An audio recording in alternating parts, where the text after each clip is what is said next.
Bonjour à tous et soyez les bienvenus dans cette vidéo. Aujourd'hui, nous allons continuer notre formation sur les conditions if et else. Donc, à quoi va servir les conditions if et else? Ces conditions vont nous permettre de tester en fait une structure conditionnelle. En fait, une structure conditionnelle, c'est une structure qui va retourner soit vrai, soit false. Par exemple, on a la structure if qui se présente comme ci, et à l'intérieur, on a testé une condition qui va retourner soit true, soit false, vrai ou faux. Donc, on a vrai ou faux. Vrai là, c'est vrai. Pour dire vrai, on dit true. Pour dire vrai, je mets T-R-U qui signifie vrai. Et ensuite, pour dire faux, je mets false qui signifie faux. Vous voyez? Donc ici, on va devoir tester une condition, et pour tester une condition, on peut demander est-ce que 5,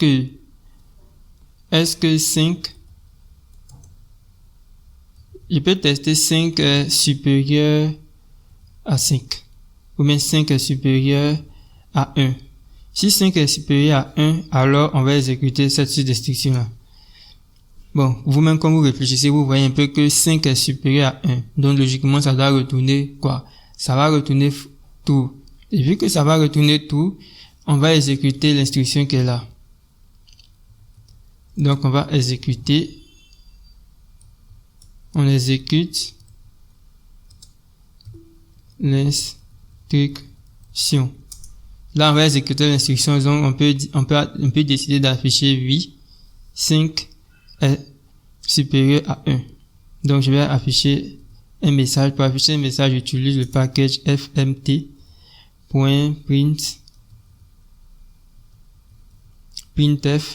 Bon, nous, on va utiliser printf. Et je vais dire, je vais retourner true. Vous voyez?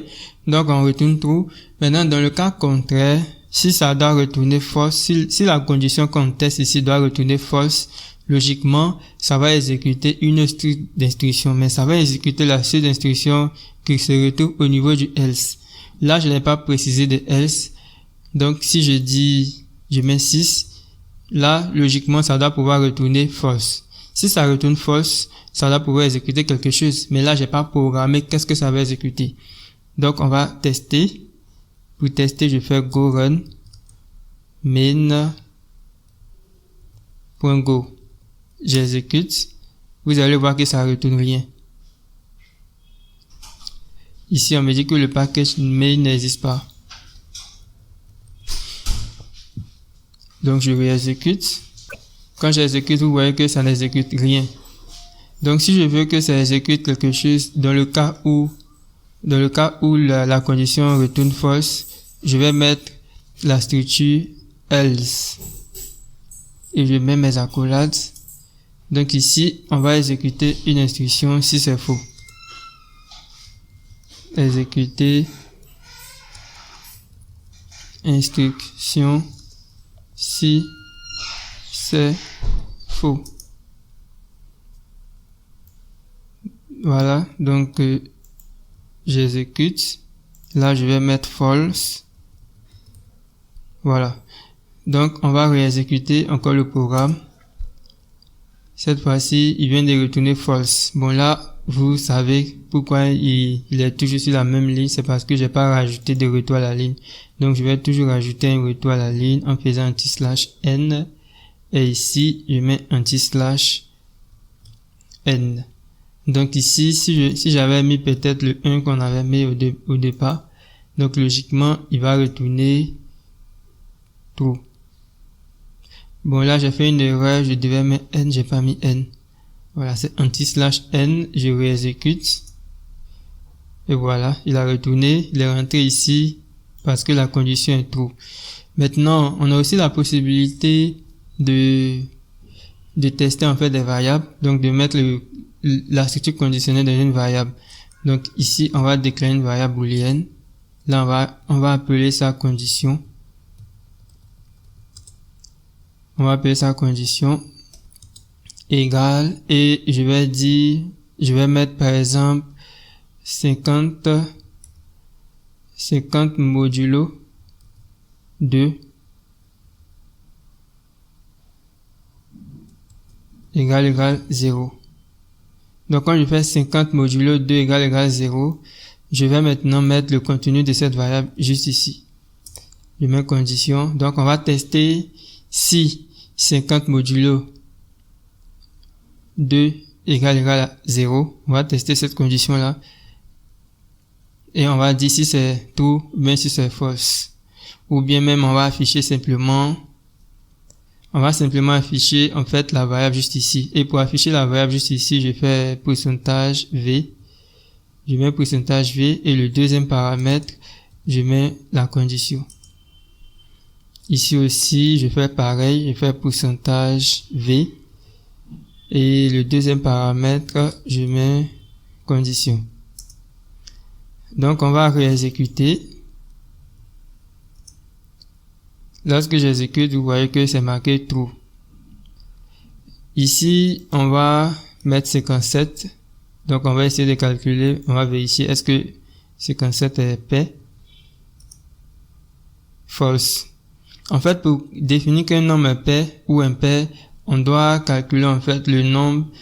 On le divise par 2 et on récupère le reste de la division. Donc, pour récupérer le reste de la division, de deux nombres, on fait le nombre modulo 2. Donc, pour récupérer le reste de la division, on fait le nombre modulo 2. Donc, si je fais 57 divisé par 2, c'est le reste qu'on récupère. Est-ce que le reste est égal à 0? Si le reste est égal à 0, dans ce cas, il est pair. S'il n'est pas égal à 0, il est impair. On va essayer encore avec 6. 6 divisé par 2, le reste c'est égal à 0. Dans ce cas, il va retourner tout. Si je mets 9 modulo 2, je vérifie, il retourne false. Ok? Donc vous savez un peu à quoi servent les structures conditionnelles if et else. Ici, on teste une condition. Si la condition est vérifiée, on affiche. Dans le cas contraire, on affiche le. Si la condition n'est pas vraie, si la condition doit retourner vrai, on va exécuter ce qu'elle est là. S'il doit retourner faux, on va exécuter l'instruction qui est au niveau de la structure else. Par contre, si je n'avais pas mis cette instruction là, bon, je vais mettre ça en commentaire, vous allez voir.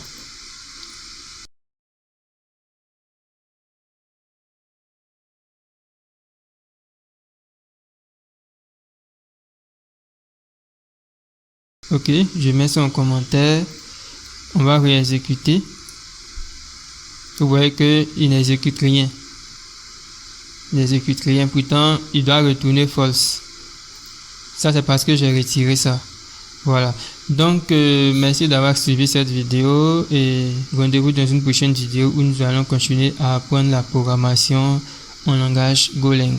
Donc, à bientôt. Surtout, portez-vous bien et bonne journée s'il fait jour et bonne soirée s'il fait nuit. Bonne nuit à vous. À bientôt.